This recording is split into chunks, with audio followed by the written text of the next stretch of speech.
जय हिंद साथियों। तो आज जो हम लोग करने वाले हैं फिर से आर्मी अग्निवीर क्लर्क का एक क्वेश्चन पेपर करने वाले हैं जो कि ये हिंदी और इंग्लिश दोनों में रहेगा।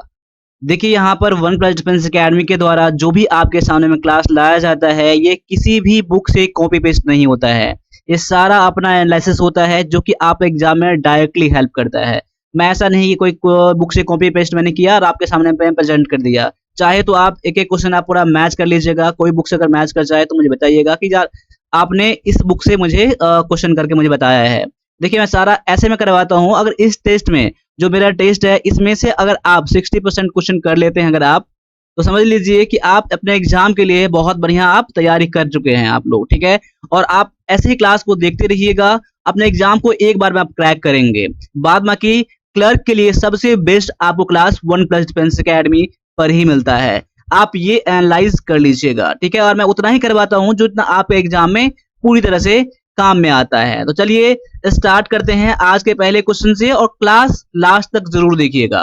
तो पहला क्वेश्चन आपके सामने में आएगा, उससे पहले आपके सामने में इंफॉर्मेशन एक और है कि अग्निवीर का क्लास जो है इंग्लिश का वो स्टार्ट हो चुका है, जिसका एग्जाम 2023 में है या 24 में है उसके लिए स्टार्ट हो चुका है।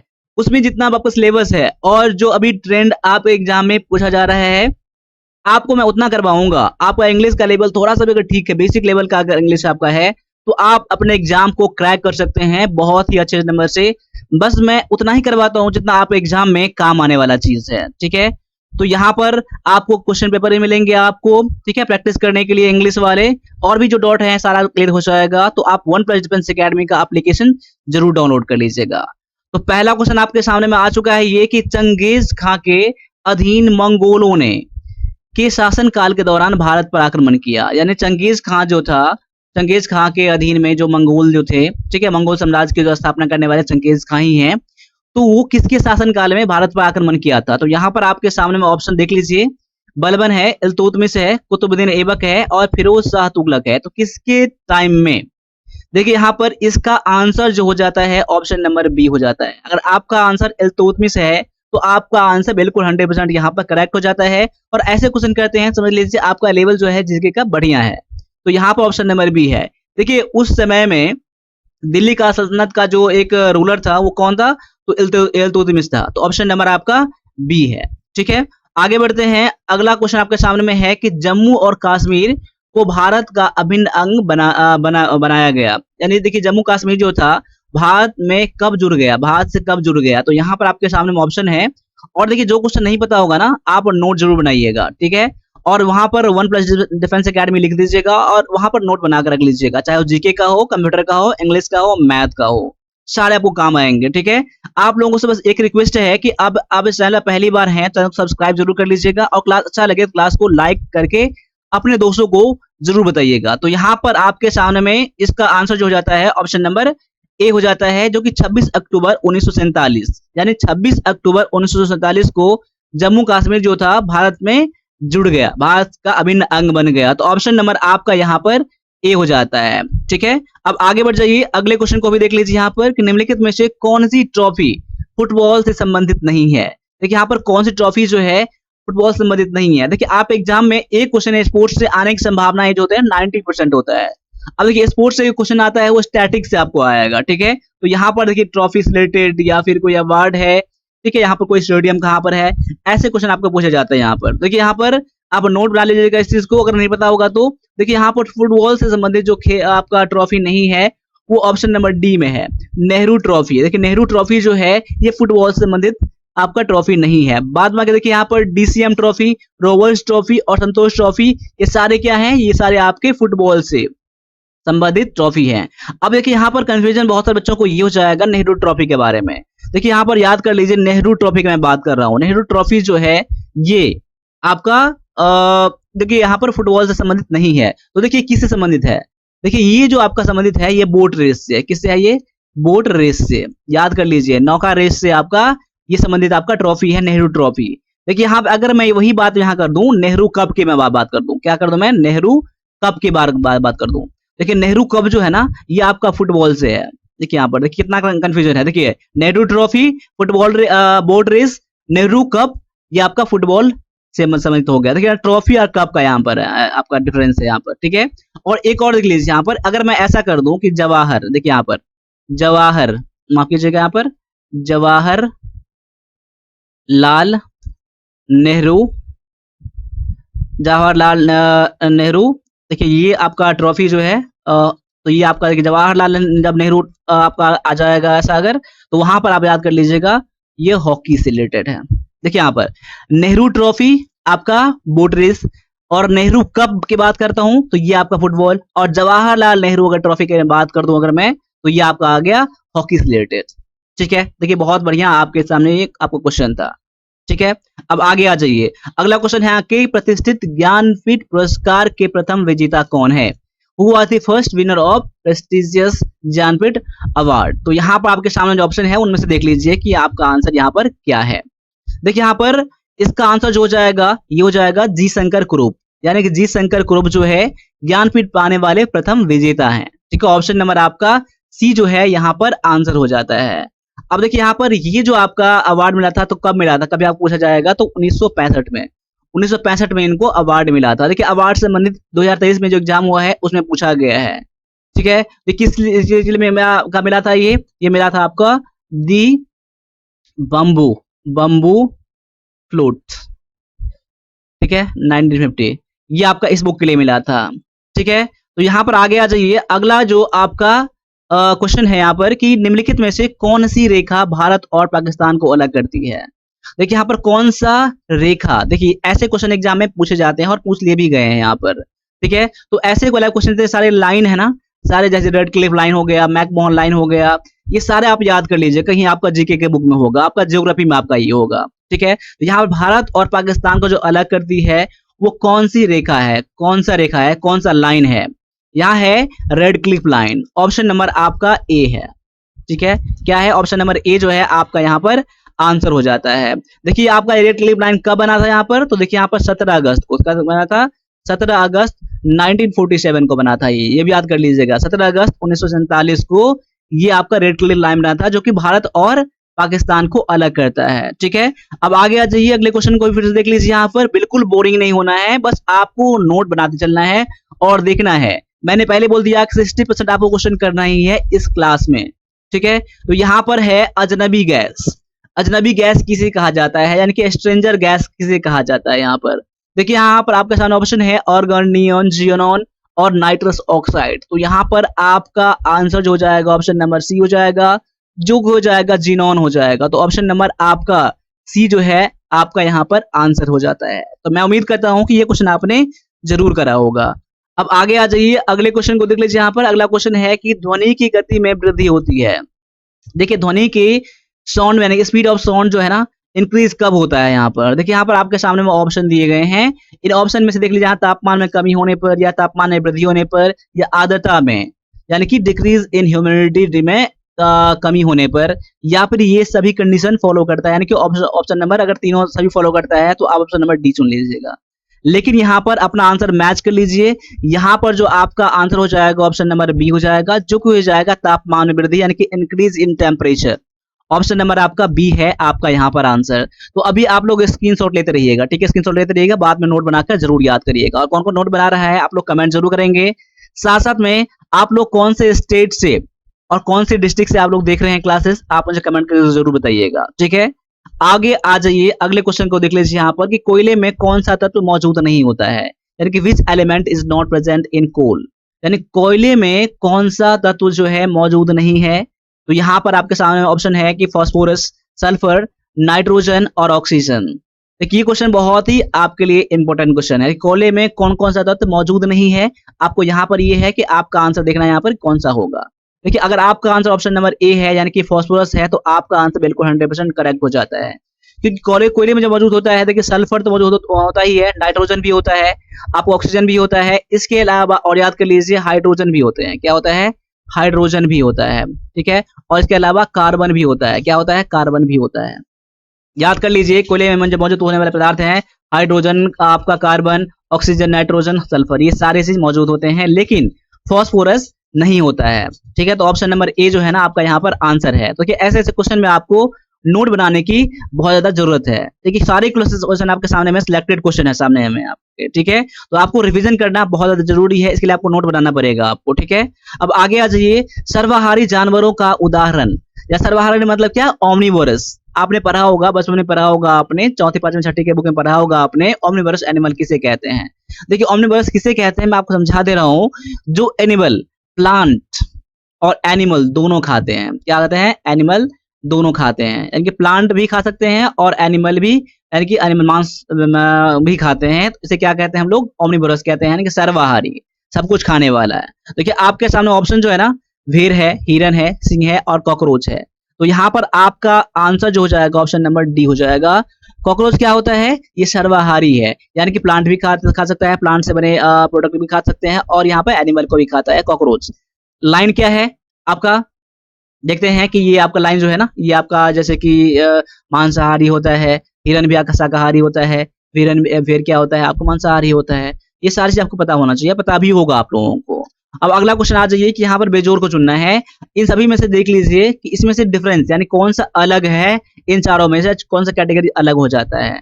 अब देखिए यहाँ पर गेहूँ है, चावल है, चना है और चीनी है। तो यहाँ पर देख लीजिए, आप लोगों का आंसर जो होगा ना, ये आपका क्वेश्चन किसमें आ जाएगा? एक रीजनिंग टाइप के क्वेश्चन में भी आ जाता है, आपके जीके में भी आ जाएँगे, जीएस में भी आ जाएँगे, तो कहीं भी क्वेश्चन आपको पूछा जा सकता है आपका ये क्वेश्चन, ठीक है? तो यहाँ पर अभी मैंने जीएस में मैंने इसको इंक्लूड करा है मैंने। तो यहाँ पर आपका आंसर जो हो जाएगा ऑप्शन नंबर सी हो जाएगा। अब सी क्यों हो जाएगा? आपको उसका रीज़न ही पता होना चाहिए। सी इसलिए हो जाएगा, अब देखिए यहाँ पर वाटर में, पानी में देख लीजिए यहाँ पर चीनी घुल जाता है, लेकिन और कोई चीज़ नहीं घुलता है। इसलिए आपका आंसर क्या हो जाएगा? ऑप्शन नंबर सी हो जाएगा। ठीक है? क्लास अच्छा लग रहा है तो क्लास को एक बार लाइक ज़रूर कर दीजिएगा और आपका एग्ज़ाम कब है आप लोग कमेंट ज़रूर करिएगा, ठीक है? अब आगे आ जाइए, अब यहाँ पर 5 क्वेश्चन कंप्यूटर के मिलने वाले हैं आपको। तो यहाँ पर एक क्वेश्चन का पहला क्या है कंप्यूटर का? देखिए कंप्यूटर में तो 5 के 5 का आपको बनाने ही हैं आपको। अगर आप आर्मी क्लर्क में आपका मेरिट में चाहते हैं कि आपका नाम आ जाए, तो 5 क्वेश्चन क्वेश्चन जो होते हैं कंप्यूटर के, यानी कि 5 का 20 नंबर आपके मेरिट को डिसाइड करेगा आपको, ठीक है? 5 के 5 क्वेश्चन करके आने हैं, इसके लिए आपको मेरी क्लासेस का हर एक क्लास को देखना है, कंप्यूटर वाले क्लासेस, कंप्यूटर डोज वाले और साथ-साथ जो मेरा आपका कंप्यूटर का ई-बुक है ना, जो ₹50 का इसमें के 800 प्लस क्वेश्चन इसमें है, वन लाइनर, वो आपको लेके पढ़ना ज़रूर है, ठीक है? आप एग्ज़ाम में सारे क्वेश्चन बनेंगे आप लोगों को, ठीक है? अभी से प्रैक्टिस करते रहिए आप लोग, ठीक है?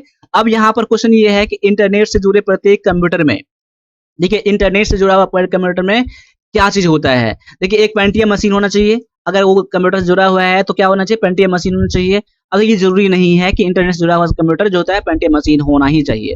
ये पहला चीज़ गलत हो गया आपका। अगला है कि एक अद्वितीय आईपी पता होना चाहिए। देखिए इंटरनेट से जो कंप्यूटर जुड़ा होता है ना, हर एक कंप्यूटर का जो आईपी एड्रेस होता है ना, आईपी एड्रेस वो सारे का यूनिक होता है। देखिए आईपी एड्रेस क्या होता है? सारे का यूनिक होता है। इसीलिए आपका आंसर यहाँ पर 100% करेक्ट ही हो जाएगा। लेकिन आगे देखते हैं कि हैव ए वेब ब्राउज़र। ज़रूरी नहीं है कि वेब ब्राउज़र होना ही चाहिए इंटरनेट कनेक्ट है तो। ऑप्शन आपका सी भी गलत हो जाएगा। हैव ए मॉडेम कनेक्शन भी होना चाहिए, ज़रूरी नहीं है। इसीलिए आपका आंसर ऑप्शन नंबर बी जो है ना, बिल्कुल 100% करेक्ट हो जाता है। इसमें कोई डाउट नहीं है। यानी कि आईपी एड्रेस क्या होना चाहिए? 100% इसमें होना ही चाहिए, ठीक है? अब आगे आ जाइए, अगला क्वेश्चन को देख लीजिए यहाँ पर। अगला क्वेश्चन में दिया गया है कि एचटीएमएल कोड लिखने के लिए आपको किस प्रोग्राम की आवश्यकता होगी?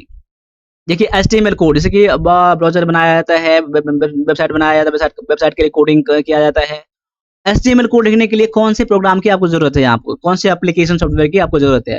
देखिए स्प्रेडशीट या एक्सेस मतलब यहाँ पर ये हम माफ़ कीजिएगा यहाँ पर एक एमएस एक्सेस होता है ना, एमएस एक्सेस, ठीक है? एमएस एक्सेस जो होता है, ठीक है? वो की मैं बात कर रहा हूँ। नोटपैड या इनमें से कोई नहीं। देखिए एचटीएमएल कोड लिखने के लिए आप लोगों को सभी को क्या पता होगा, आपका आंसर भी सही होगा कि आपको नोटपैड की ज़रूरत इसमें होती है। ठीक है? नहीं पता है ना तो ये सब चीज़ बहुत ज़्यादा कह सकता हूँ कमी है। कंप्यूटर को अपने आप इम्प्रूवमेंट करिए। देखिए वन प्लस डिफेंस अकेडमी पर कंप्लीट आपका यहाँ पर है, ठीक है? कंप्लीट आपको मिल जाएगा ई-बुक के थ्रू और क्लासेस के थ्रू, ठीक है? यहाँ पर ऑप्शन नंबर सी जो है ना आपका यहाँ पर आंसर हो जाता है, ठीक है? अब आगे आ जाइए, अगले क्वेश्चन को देख लीजिए। यहाँ पे अगला क्वेश्चन में क्या दिया गया है कि Microsoft Access is an example of, यानी कि माइक्रोसॉफ्ट एक्सेस जो है ना किसका उदाहरण है? क्या कंप्यूटर का उदाहरण है? एक तरह का कंप्यूटर है माइक्रोसॉफ्ट एक्सेस, या फिर डीबीएमएस है, या फिर सीपीयू है, या फिर डिवाइसेस है? क्या है? देखिए माइक्रोसॉफ्ट एक्सेस जो है ना एक तरह का क्या है? एप्लीकेशन सॉफ्टवेयर है। क्या है ये? एप्लीकेशन सॉफ्टवेयर है। लेकिन एप्लीकेशन सॉफ्टवेयर किस तरह का है? एक जस्ट एग्जांपल क्या है? ये तो आपका ऑप्शन में है नहीं है आपका। कंप्यूटर भी नहीं है, सीपीयू भी नहीं है, डिवाइस भी नहीं है। एक तरह का आपका डीबीएमएस आपका एप्लीकेशन है आपका। देखिए तो ऑप्शन में आपका बी तो यहाँ पर आंसर हो जाएगा, ठीक है? लेकिन कभी-कभी आपको यहाँ पर डीबीएमएस का फुल फॉर्म भी पूछ लिया जाता है यहाँ पर, तो ये भी आप लोगों को पता होना चाहिए। देखिए, तो डीबीएमएस का मैं फुल फॉर्म लिखवा दे रहा हूँ यहाँ पर। क्या होता है? डाटा बेस मैनेजमेंट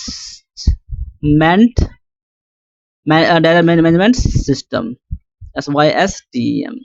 देखिए, डाटाबेस मैनेजमेंट सिस्टम, डीबीएमएस इसे कहा जाता है, ठीक है। तो इसका एग्जांपल है एमएस एक्सेस जो होता है ना, डीबीएमएस का एक एग्जांपल है। तो ऑप्शन नंबर आपका यहाँ पर बी जो है बिल्कुल करेक्ट हो जाता है। अब अगले क्वेश्चन को भी देख लीजिए, यहाँ पर क्वेश्चन आराम से पढ़िएगा, ठीक है। क्वेश्चन क्या है? इंटरनेट से उपयोगकर्ता कंप्यूटर में फाइलें स्थानांतरित करने की प्रक्रिया को कहा जाता है।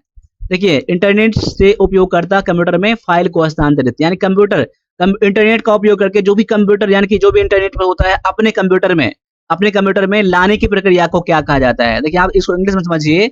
The process of transferring files from internet से अपने कंप्यूटर में, यूजर कंप्यूटर में अपने कंप्यूटर में लाने की तरीका को क्या कहते हैं हम लोग? यहाँ पर डाउनलोडिंग, अपलोडिंग या एफटीपी या फिर जेपीईजी क्या कहा जाता है? तो यहाँ पर देखेंगे आपका आंसर जो हो जाएगा ना, ऑप्शन नंबर ए हो जाएगा, डाउनलोडिंग। इसे डाउनलोडिंग कहा जाता है। अब यहाँ पर एक क्वेश्चन मैं बता रहा हूँ आपको कि आप अपने कमेंट बॉक्स में एफटीपी और जेपीईजी का आप लोग कमेंट करके बताइएगा कि इसका क्या है, फुल फॉर्म क्या है, इसका फुल फॉर्म क्या है, ठीक है। यहाँ पर सभी का मैं उम्मीद करूंगा कि आप लोग अगर पता होगा तो आप लोग जरूर कमेंट जरूर करिएगा, अभी जस्ट कमेंट करिएगा आप लोग। अब आगे आ जाइए, अगला क्वेश्चन है कि कोबोल का पूर्ण रूप क्या है?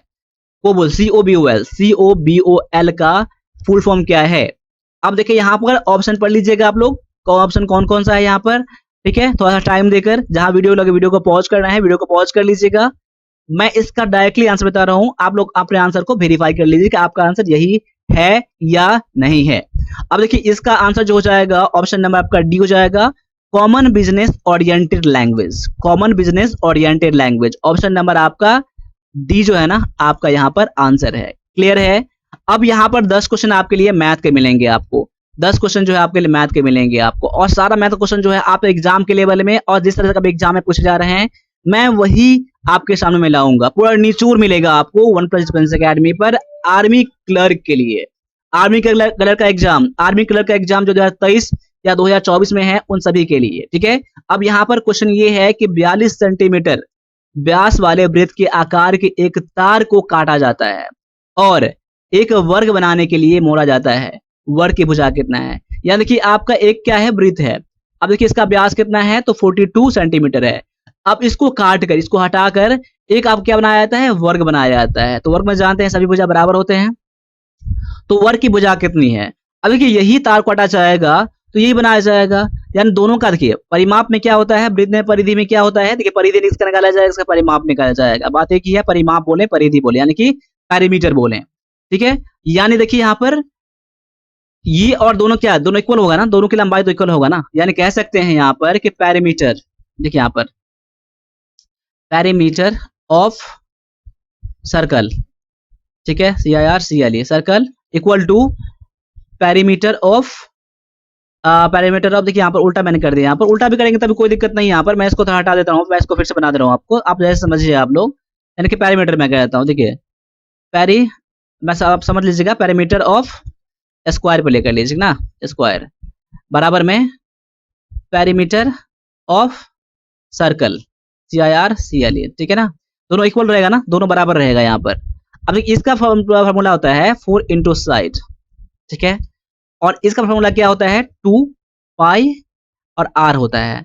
r बोले यहाँ पर देखिए व्यास दिया गया ना, d दिया गया, d बराबर 42 दिया गया है, तो r बराबर क्या हो जाएगा, d अपन में 2 होता है, में 2 यानी काट कितना 21 सेंटीमीटर क्या है इसका, रेडियस है इसका है। देखिए डायमीटर इतना दिया गया है ना, तो आपका क्या हो जाएगा, रेडियस इसका हो जाएगा 21। देखिए यहाँ पर इसका ऐसा कर सकते हैं, 2 इंटू में इसका वैल्यू कितना होता है, पाई का वैल्यू 22 अपन में 7 होता है, इंटू में r कितना है 21, ठीक है 21। अब देखिए यहाँ पर डायरेक्टली भी कर सकते हैं, यहाँ पर 42/2 यहाँ भी कर सकते हैं, तो कोई दिक्कत नहीं था यहाँ पर, ठीक है। यहाँ 4 इंटू में साइड तो है ही, ठीक है। अब देखिए यहाँ पर काट दे, 7 की 21, अब 2 से कट जाएगा ना, 2 दूना में 4, 2 से काटूंगा तो कितना 11, 11 33, यानी कि साइड बराबर कितना हो गया आपको, तो 33 हो गया, 33 सेंटीमीटर। वही तो पूछ रहा था ना, वर्ग की भुजा, यानी कि साइड ऑफ ए स्क्वायर कितना है, तो आपका 33 आ गया, तो ऑप्शन नंबर ये सी में दिया गया है। देखिए इसके बनाने के तरीके इसमें और भी हो सकते हैं, आपका मेथड बनाने के तरीके, लिखने के तरीके। बाद बाकी आपके यही बनेंगे आपको। यहाँ से भी आप लोग क्या निकाल लीजिएगा, आप रेडियस निकाल के पहले इसका आपका वृत्त का परिधि निकाल लीजिएगा, फिर आपका इतना इक्वल कर दीजिएगा, इसको इतना इक्वल कर दीजिएगा, बात एक ही हो जाएगा। ठीक है, बस आपको इसमें क्या होना चाहिए, आपको फॉर्मूला पता होना चाहिए। ठीक है, लेकिन जब तक मैं सॉल्व करूंगा ना, उससे पहले आप लोग सॉल्व करने का कोशिश करिएगा। ठीक है, अब आगे आ जाइए, अगले क्वेश्चन में देख लीजिए यहाँ पर क्या कह रहा है कि एक वृत्त की त्रिज्या 7 सेंटीमीटर है। क्या है, वृत्त की त्रिज्या यानी कि रेडियस ऑफ ए सर्कल कितना है, 7 सेंटीमीटर। अब 5.5 सेंटीमीटर इसका क्या है, लंबी चाप है। चाप बोले तो ये आर्क है, ये क्या है, आर्क है। तो केंद्र पर बनाया गया कोण ज्ञात करिए। देखिए इस तरह के क्वेश्चन जब पिछले एग्जाम पूछा गया था ना, बच्चे घबरा गए थे। देखिए पहले तो क्वेश्चन को देख लीजिए ना, अगर आपको फॉर्मूला पता नहीं होगा ना, ऐसे क्वेश्चन आपको डर लगेंगे ही लगेंगे। देखिए कितना आसान सा आपका क्वेश्चन ही है। अब मैं आपको यहाँ बता दे रहा हूँ, आप समझ में आ जाएगा। देखिए बहुत से बच्चे तो छोड़ के आगे निकल जाएंगे इसको, लेकिन मैं आपको बता रहा हूँ यहाँ पर। देखिए यहाँ पर डायरेक्टली बता रहा हूँ आपको, लेंथ ऑफ ए आर्क। ठीक है, लेंथ ऑफ दी मैं कर दी आर्क में करता हूँ। आर्क कितना दिया गया आपको, ये ए आर सी ओनली होता है। क्या होता है, ए आर सी। मैं इसको थोड़ा क्लियर कर देता हूँ यहाँ पर थोड़ा सा। देखिए लेंथ ऑफ दी आर्क कितना दिया गया है, 5.5 सेंटीमीटर। ठीक है, और आपका रेडियस भी दिया गया, कितना रेडियस दिया गया आपका, 7 सेंटीमीटर दिया गया आपका। अब देखिए यहाँ पर आपको केंद्र बनाया गया कोण कितना होता है, यानी कि एंगल कितना होता है। देखिए केंद्र पर बनाया गया एंगल कितना होता है, डायरेक्टली मैं एंगल कर दे रहा हूँ। ठीक है ना, एंगल कर दे रहा हूँ, कोण बराबर मैं कर देता हूँ यहाँ पर। इसका फॉर्मूला क्या होता है, आर्क अपॉन में रेडियस होता है डायरेक्टली। लेकिन ये किस में निकलेगा आपको, रेडियन में निकलेगा। किस में निकलेगा आपको, रेडियन में निकलेगा। तो आर्क दिया गया है 5.5 अपॉन में 7। क्लियर, अब कोई दिक्कत नहीं है ना, रेडियन में है ये। मैं इसको हटाऊंगा तो कितना जाएगा, नीचे में जीरो हो जाएगा। तो 5 11 55 और 5 14, यानी कह सकते हैं कि 11/14 रेडियन है ये। ठीक है ना, अब रेडियन को किस में बदलना है आपको, रेडियन बदलना है आपको कोण में, डिग्री में बदलना है आपको। देखिए मैं आगे यहाँ बता दे रहा हूँ आपको। अब इसके बाद जैसे सॉल्व करना है, सॉल्व कर लीजिएगा आप लोग। देखिए तो एक रेडियन में कितना होता है, 11/14 दिया गया है। एक रेडियन में कितना होता है, एक रेडियन में होता है 180 डिग्री अपॉन में पाई होता है, ये वैल्यू होता है इसका। ठीक है, अब मैं इसका रेडियन दिया गया ना, तो इसको मैं गुना कर दूंगा 180/पाई। अब पाई का वैल्यू कितना होता है यहाँ पर, 22/7, तो 22 तो यहाँ पर आ जाएगा, और 7 कहाँ चला जाएगा, ऊपर चला जाएगा। ठीक है, याद रख लीजिएगा। अब गुना कितना काट लीजिए यहाँ पर, देखिए 7 दूना में 14, 11 दूना में 22, 2 से काट 2 दूना में 4, काटूंगा तो कितना हो जाएगा 90, और काटूंगा यहाँ पर कितना हो जाएगा 45, यानी कि 45 डिग्री कितना आ जाएगा आपका यहाँ पर, 45 डिग्री आ जाएगा यहाँ पर। अब देखिए सॉल्व आप खुद से करिएगा यहाँ पर। ठीक है, थोड़ा गजपट यहाँ पर हो गया है। 45 डिग्री आपका आंसर हो गया, लेकिन ऑप्शन में नहीं दिया गया 45 डिग्री। अब देखिए पाई का वैल्यू कितना होता है, मैं इसको थोड़ा कलर चेंज करता हूँ आपको यहाँ पर पेन का। देखिए पाई का वैल्यू कितना होता है, पाई का वैल्यू कितना होता है, तो 180 डिग्री होता है ना। अब यहाँ 45 डिग्री है ना, यानी कि अब इसमें क्या लगेंगे हम लोग, मतलब भाग लगा दूंगा मैं यहाँ पर। ठीक है, पाई के वैल्यू में, यानी कि आपका कह सकते हैं कि पाई बटा में 4, यानी कह सकते हैं पाई बटा में 4 कितना 45 डिग्री हो जाएगा ना, यानी कि 180 में 4 से भाग लगा दूंगा तो 45 आ जाएगा ना। यानी कह सकते हैं कि पाई बटा में 4 क्या हो जाएगा आपका आंसर, जो कि ऑप्शन नंबर ये ए में दिया गया है ये। तो आपको मैं उम्मीद करूंगा कि क्वेश्चन आपको समझ में आया होगा। इसको मैं फिर से मैं क्लियर कर दे रहा हूँ एक बार आपको। देखिए यहाँ पर ए आर आर्क कितना दिया गया है आपका 5.5 सेंटीमीटर। ठीक है, आपका रेडियस दिया गया आपका 7 सेंटीमीटर दिया गया आपका। इससे आप लोग क्या निकाल लीजिएगा, आपका इसका आपका कोण निकाल लीजिएगा, और कोण को किस में बदल लीजिएगा। देखिए यहाँ पर 1 रेडियन, इस फॉर्मूला ये भी याद कर लीजिए। 1 रेडियन कितना होता है, 180 डिग्री अपॉन पाई होता है, ये होता है। ठीक है, ये बाद में इसको सॉल्व कर लीजिएगा आप लोग। अब आगे आ जाइए, अगले क्वेश्चन में देख लीजिए यहाँ पर क्या कह रहा है कि एक दुकानदार मुद्रित मूल्य पर, यानी क्या है आपका, यानी कि प्रिंटेड प्राइस कितना है, यानी कि मार्केट प्राइस दिया गया है एमपी। ठीक है ना, 15% छूट देने पर एक रेडियो बेचने पर 25% का लाभ कमाता है। तो रेडियो का मुद्रित मूल्य और लागत मूल्य यानी कॉस्ट प्राइस और मार्केट प्राइस का रेशियो कितना है, ये पूछा जा रहा है आपको। क्वेश्चन को और समझ लीजिए कि मार्केट प्राइस पर 15% का डिस्काउंट देकर रेडियो पर तभी वो 25% का लाभ कमाता है। तो बोल रहा है कि मार्केट प्राइस और कॉस्ट प्राइस का रेशियो कितना है।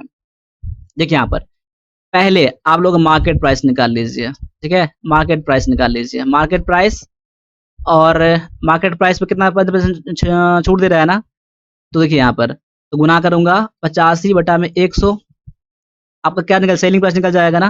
देखिए 15% का डिस्काउंट है यहाँ पर, डायरेक्टली मैंने कर दिया यहाँ पर। ठीक है, तो आपका सेलिंग प्राइस हो गया।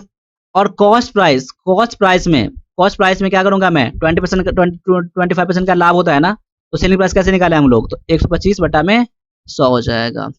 देखिए यहाँ पर दिया गया है मार्केट प्राइस पर 50% 15% डिस्काउंट देकर, तो यानी कि इसका सेलिंग प्राइस कितना निकल जाएगा, मार्केट प्राइस इंटू 25 अपॉन में 100 इक्वल टू, यानी सेलिंग प्राइस निकला ना, और कॉस्ट प्राइस में 125% यानी कि 25% ऐड करके इतना आ गया, तो ये भी सेलिंग प्राइस हो गया।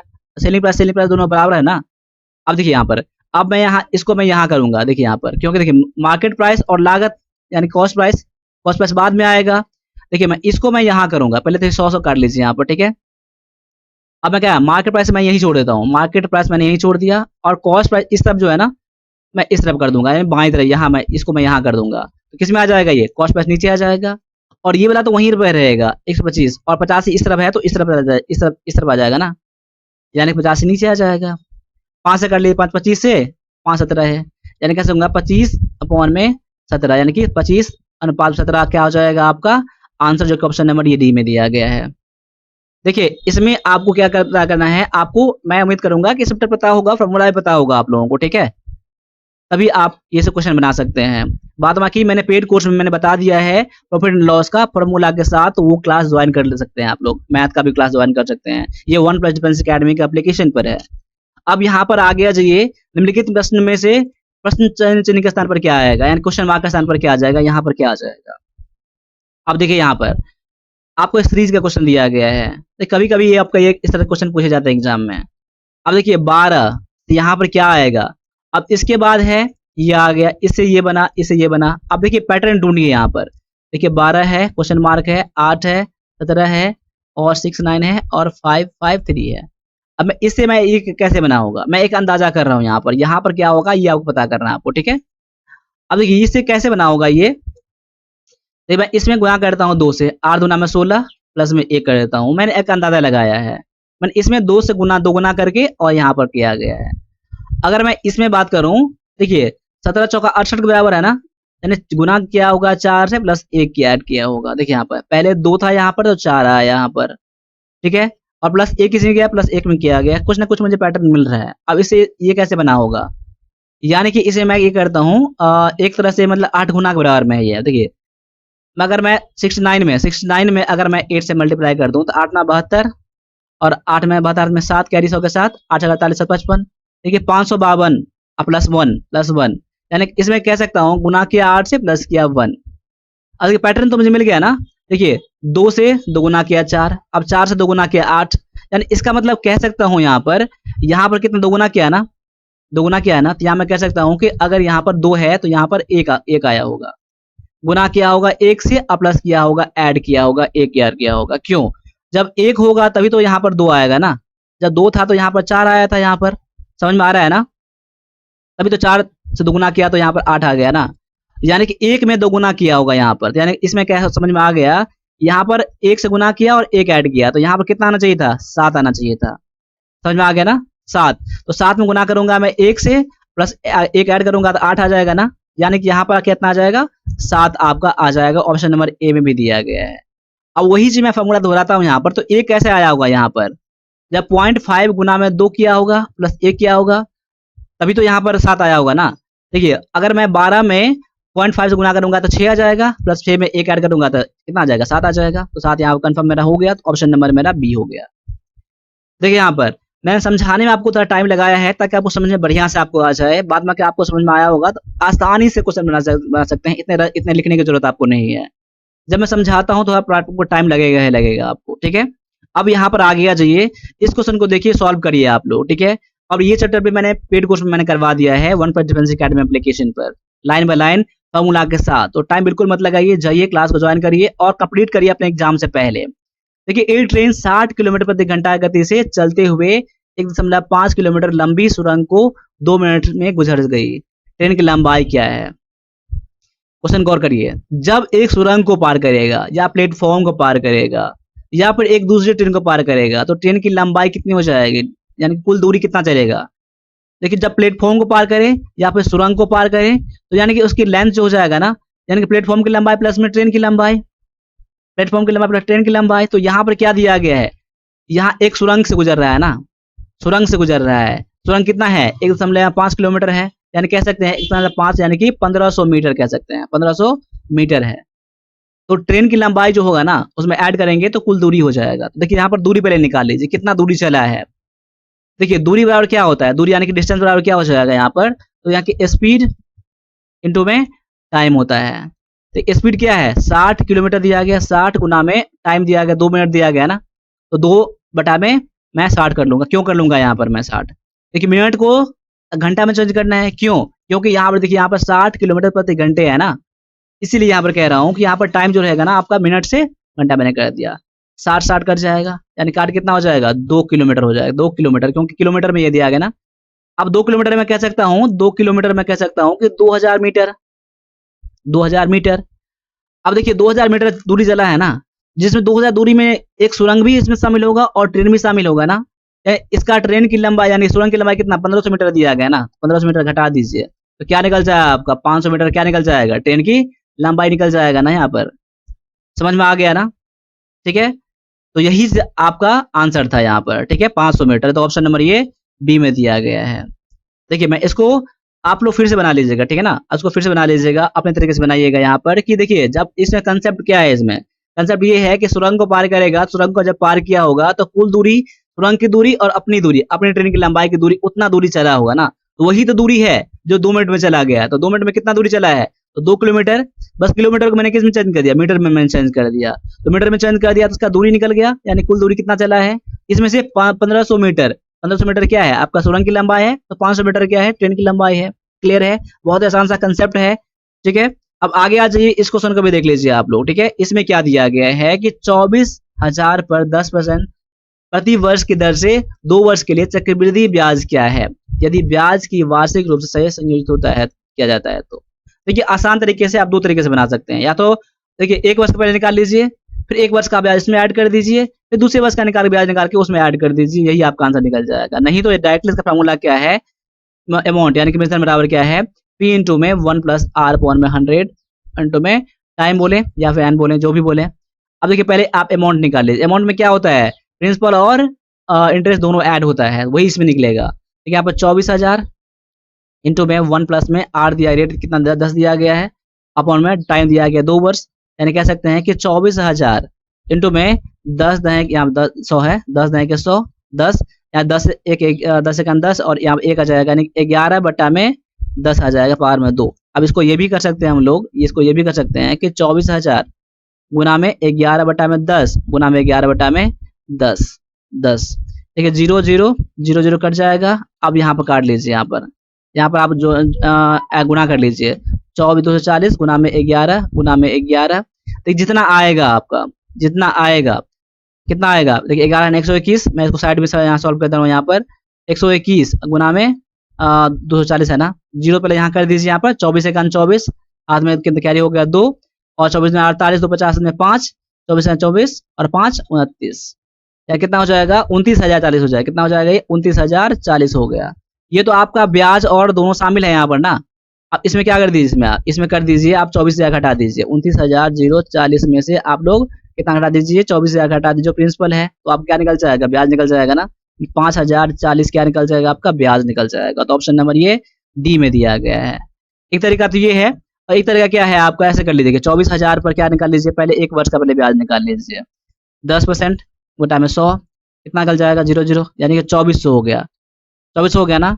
आपका अगले वर्ष के लिए कितना मूलधन हो जाएगा, 24,000 प्लस में 2400, देखिए 24,000 प्लस 2400 कितना हो जाएगा, 26,400 हो जाएगा, 26,400 हो जाएगा। इस पर 1 वर्ष का ब्याज और निकालिए 10% की दर से। ठीक है, 0 1 0 0 कट जाएगा, यहाँ पर कितना हो गया, ये आपका हो गया 2640 हो गया ना, यानी कि ये और ये दोनों ब्याज हो गया ना, 2 वर्ष का, 1 वर्ष का ब्याज ये, दूसरे वर्ष का ब्याज ये, यानी कुल ब्याज कितना हो गया 2400 प्लस में 2640, यानी कि 5,040। आपको जो तरीका आसान लगे वो तरीका बना सकते हैं आप लोग। ठीक है, अब आगे आ जाइए, अगले तरीका को अगले क्वेश्चन को देख लीजिए, यहाँ पर क्या कह रहा है। देखिए 16 वस्तुओं का क्रय मूल्य 14 वस्तुओं के विक्रय मूल्य के बराबर है, तो लाभ या हानि प्रतिशत ज्ञात करिए। देखिए ऐसे भी क्वेश्चन में बहुत बच्चे क्या होते हैं, घबरा जाते हैं और कर नहीं पाते हैं, लेकिन इसके लिए मैं आपको बता रहा हूँ बहुत ही आसान तरीका।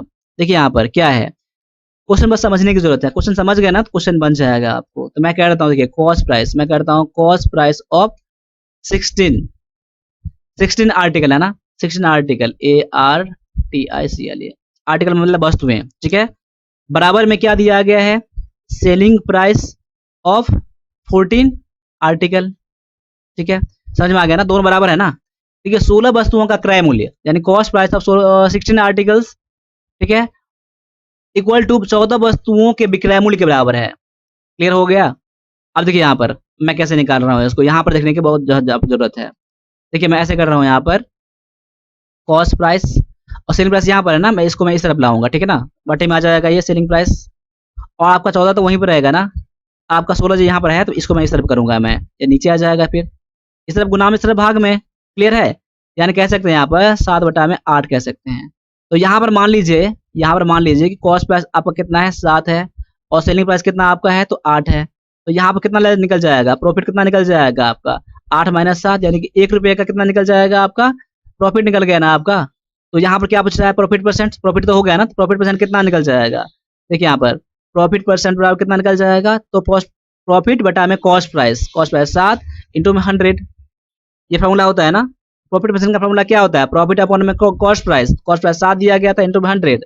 अब काट के निकालेंगे ना आप ना, तो यहाँ पर 14.2/7% निकल जाएगा। ऑप्शन नंबर ये ए में दिया गया ये, ठीक है। मैं उम्मीद करूंगा कि आपको समझ में आया होगा, ठीक है। तो यहाँ पर इस तरह से क्वेश्चन बना सकते हैं। इसका और भी तरीका मैंने पिछले क्लासेस में मैंने बता दिया है कि कैसे बनाएंगे, बस देख के बना लेंगे आप लोग। अब देख के कैसे बनाएंगे, तो यहाँ पर देख लीजिए, देखिए 16 वस्तुओं का क्रय मूल्य कितना है, 14 वस्तुओं का विक्रय मूल्य बाजार में है, यानी 16 वस्तु आप समझ लीजिए उसने खरीदा होगा, ठीक है। 14 वस्तु ही बेचा है, 14 वस्तु ही बेचा है, तो उसको क्रय मूल्य के बराबर में आ गया है ना। अब 2 वस्तु और बच जाता है ना, 2 वस्तु और बच जाता है, 2 वस्तु उसका क्या है, प्रॉफिट है ना। समझ में आ रहा है ना, 2 वस्तु क्या है, उसका प्रॉफिट है, और यहाँ पर 14 वस्तु क्रय मूल्य के बराबर में है, तो 14 वस्तु उसका क्या है, तो कॉस्ट प्राइस है। कॉस्ट प्राइस ये हो गया और प्रॉफिट ये हो गया। क्लियर। अब प्रॉफिट इतना हो गया, कॉस्ट प्राइस इतना हो गया, डायरेक्टली प्रॉफिट परसेंट निकाल लीजिए, 2/14 गुना में 2/14 गुना में 100, तभी आपको कितना आ जाएगा, 14/2/7। देखिए इस तरह से बनाएंगे ना, ये आपको कब होगा पता है ना, जब आप प्रैक्टिस करेंगे तब, ठीक है। अब यहाँ पर आ जाइए, अगले क्वेश्चन को भी देख लीजिए, यहाँ पर क्या दिया गया है कि एक संख्या को पहले 10% घटाया जाता है, फिर 10% बढ़ाया जाता है, तो प्राप्त संख्या वास्तविक संख्या से 50 कम है, तो वास्तविक संख्या कितना है। देखिए इस तरह से क्वेश्चन बनाने के लिए बहुत ही आसान तरीका है। देखिए पहले 10% घटाया गया ना, तो -10 कर दीजिए, ठीक है। अब 10% बढ़ाया गया ना, तो +10 कर दीजिए। अब इतना हो गया आपका। देखिए प्लस माइनस कितना हो जाएगा, प्लस माइनस कितना हो जाएगा, माइनस ना, माइनस कर दीजिएगा 10 और 10, 10 गुना में 10 बटा में 100 कर लीजिएगा। अब जितना आएगा, देखिए यहाँ पर 10 कट जाएगा ना, प्लस माइनस दोनों घट के 0 हो जाएगा, ये आपका अब काट 0 कट जाएगा, 0 कट जाएगा, कितना -1% आ गया। देखिए -1% आ गया ना, देखिए यहाँ पर 1% आपको आ गया, ठीक है ना, 1% आ गया। यानी कह सकते हैं कि 1% बराबर में कितना हो गया, 50 दिया गया है, जो दिया गया ना 1% कम, तो माइनस मतलब क्या, 1% कम आ गया, -1% ना, इतना कम आ गया ना, तो 1% बराबर कितना हो गया, 50 हो गया ना, तो 100% निकाल दीजिएगा, यानी कुल संख्या निकाल दीजिएगा यहाँ पर, वही आपसे पूछा जा रहा है यहाँ पर। तो कितना हो जाएगा, क्वेश्चन वर्ड कर लीजिए, तो वर्ड बराबर क्या हो जाएगा, वर्ड बराबर कितना हो जाएगा, इन दोनों गुना करते हैं हम लोग, यानी कि 50 गुना में 100 बटा में 1, ठीक, क्लियर है। यानी कि 5000 कितना निकल जाएगा आपका आंसर, जो कि ऑप्शन नंबर ये इसमें दिया गया है, बी में दिया गया है। मैं उम्मीद करूंगा कि आपको समझ में आया होगा। देखिए ये फॉर्मूला किससे बनाया है पता है, मैं बता रहा हूँ आपको, +-x +-y +-+ एक्स वाई बटा में 100, ये फॉर्मूला याद कर लीजिएगा आप लोग। बढ़ेगा प्लस करेंगे, घटेगा माइनस करेंगे, ठीक है। और प्लस माइनस क्या होगा, यहाँ माइनस प्लस तो माइनस, ठीक है, माइनस माइनस तो प्लस, प्लस प्लस तो प्लस, प्लस माइनस तो माइनस यहाँ पर करेंगे। बस ये फॉर्मूला आपका दिया गया यहाँ पर, ठीक है। आप ऐसे क्लास देखते रहिए, आपको क्लियर हो जाएगा, ठीक है ना। अब आगे आ जाइए, अगले क्वेश्चन में देख लीजिए, यहाँ पर क्या दिया गया है कि 30 मीटर लंबे 15 मीटर चौड़े एक आयताकार भूखंड पर 10 रुपये प्रति वर्ग मीटर की दर से टाइल लगाने के लिए लागत कितना आएगा। पहले तो ये देख लीजिए कि आपका क्षेत्रफल कितना है, क्षेत्रफल कितना है, उसमें 10 से गुना कर दीजिएगा स्क्वायर, क्योंकि मीटर में दिया गया, मीटर स्क्वायर तो हो ही जाएगा वर्ग मीटर। पहले देखिए एरिया निकाल लीजिए आप लोग, ठीक है ना। एरिया कितना निकल जाएगा, आयताकार है ना, तो लेंथ इंटू ब्रेथ होता है, लंबाई गुना चौड़ाई होता है यहाँ पर, तो 30 गुना में 15 कर दीजिए, यानी कितना आ जाएगा, 450 आ जाएगा मीटर स्क्वायर आ गया। तो अब 1 मीटर स्क्वायर का दिया गया है आपका ₹10 दिया गया है, तो टोटल कॉस्ट कितना आ जाएगा आपका 450 गुना में 10, यानी कह सकते हैं कि ₹4500 आपका यहाँ पर आंसर हो जाएगा। इतना रुपया आप कितना खर्च आएगा, डायरेक्टली ऑप्शन नंबर ये बी में दिया गया है। क्वेश्चन देख के घबराइएगा नहीं, क्वेश्चन पढ़ के आप जाइएगा, और एक बार में एग्जाम निकालना है तो वन प्लस डिफेंस अकेडमी जितने सारे क्लासेस आ रहे हैं सारे क्लास देखना है, और जो भी हमारा क्वेश्चन पेपर है सारे क्वेश्चन पेपर लेके पढ़ना है। कंप्यूटर का देख सकते हैं, वन प्लस डिफेंस अकेडमी जो भी क्लासेस हैं, देखिए 1000-2000 कोई आप मायने नहीं रखता है आपके सिलेक्शन के लिए, कहीं भी जाएंगे आएंगे ना तब इतने में खर्चे हो जाएंगे। ठीक है, अब यहाँ क्वेश्चन क्या दिया गया है कि आयत के क्षेत्रफल में वृद्धि ज्ञात कीजिए। यदि आयत की लंबाई और चौड़ाई में क्रमशः 13% और 18% की वृद्धि होती है, तो यानी कि अगर लंबाई चौड़ाई में उसकी वृद्धि करते हैं कुछ अगर, तो क्षेत्रफल में कितना वृद्धि हो जाएगा, ये निकालने के लिए अभी मैंने बताया था फार्मूला एक्स वाई वाला, x y plus x y ऐसे बताया था मैंने ना, उसी फार्मूला हम लोग बनाएंगे। इसमें क्या दोनों में वृद्धि किया गया ना, दोनों में क्या करेंगे हम लोग प्लस प्लस करेंगे। देखिए प्लस 13%, माफ कीजिएगा यहाँ पर प्लस 13%, ठीक है, प्लस 18%, तो प्लस प्लस पे क्या हो जाएगा, प्लस प्लस कितना हो जाएगा, प्लस प्लस प्लस ही रहेगा यहाँ पर ना, 13 गुना में 18 बटा में 100, यानी कि एक्स वाई अभी मैंने बताया था plus minus x plus minus y plus minus x y बटा में 100, यानी कि प्लस प्लस क्यों मैंने करा, क्योंकि 13% वृद्धि किया गया है, प्लस मैंने क्यों करा यहाँ पर 18% वृद्धि किया गया है, प्लस मैंने क्यों किया प्लस प्लस प्लस इसीलिए, और एक्स वाई दिया गया, एक्स वाई यहाँ पर दिया ही गया यहाँ पर। अब देखिए 13-18 कितना हो जाएगा, 31 हो जाएगा, 31 प्लस में अब इन दोनों गुना कर दीजिए, 18 या 54 का 4 में 5 हो जाएगा, 18 का 18 5 23, अब 2 जीरो हटाएंगे तो पॉइंट यहाँ पर आ जाएगा, यानी कह सकते हैं यहाँ पर 33.34% की वृद्धि हो जाएगा, जो कि ऑप्शन नंबर ये बी में दिया गया है। देखिए बहुत ही आसान सा क्वेश्चन है, डरने की जरूरत बिल्कुल नहीं है, आप लोगों को एक्स वाई मान के नहीं बनाना है आप लोगों को, ठीक है। अब यहाँ पर 25 क्वेश्चन मैंने करवाया है, 25 क्वेश्चन अब अगले पार्ट में आपका आएगा। बाद बाकी इंग्लिश के लिए आप डेडिकेटेड क्लास चाहते हैं, स्पेशल क्लास चाहते हैं, बिल्कुल सटीक क्लास चाहते हैं, कितना पढ़ना है क्या पढ़ना है सारे आपको इस कोर्स में मिल जाएंगे, जो कि वन प्लस डिफेंस अकेडमी के एप्लीकेशन पर है। जाइए क्लास को ज्वाइन करिए, ज्वाइन करके मुझे आप लोग बता दीजिएगा, इस नंबर पर मुझे व्हाट्सएप कर दीजिएगा, आपको एक इंग्लिश का प्रैक्टिस आपको ई बुक मैं सेंड कर दूंगा आपके व्हाट्सएप पर सारे प्रैक्टिस करने के लिए। मैथ क्लास ज्वाइन कर लीजिएगा यहाँ पर, और प्रैक्टिस करने के लिए अभी से प्रैक्टिस करिए, 45 सेट का ई बुक है, लेके जरूर पढ़िए आप लोग, ठीक है ना। बाद में इंग्लिश का आप ई बुक लेना चाहते हैं अलग से तो आपको इतना मिल जाएगा, कंप्यूटर का ई बुक लेने के लिए इतना है। देखिए यहाँ पर 1000-2000 आपके सिलेक्शन के लिए कोई मायने नहीं रखता है, आप जो अभी मेहनत करिए, और वन प्लस डिफेंस अकेडमी पर स्पेशल ओनली क्लर्क के लिए क्लास होता है यहाँ पर, तो जाइए क्लास को ज्वाइन करिए, आपको कम समय में बेहतर से बेहतर आपको आउटपुट मिल जाएगा, रिजल्ट मिल जाएगा। तो अभी के लिए इतना ही नहीं दीजिए, मिलते हैं अगले क्लास में, तब तक के लिए सभी से एक बार फिर से जय हिंद जय भारत।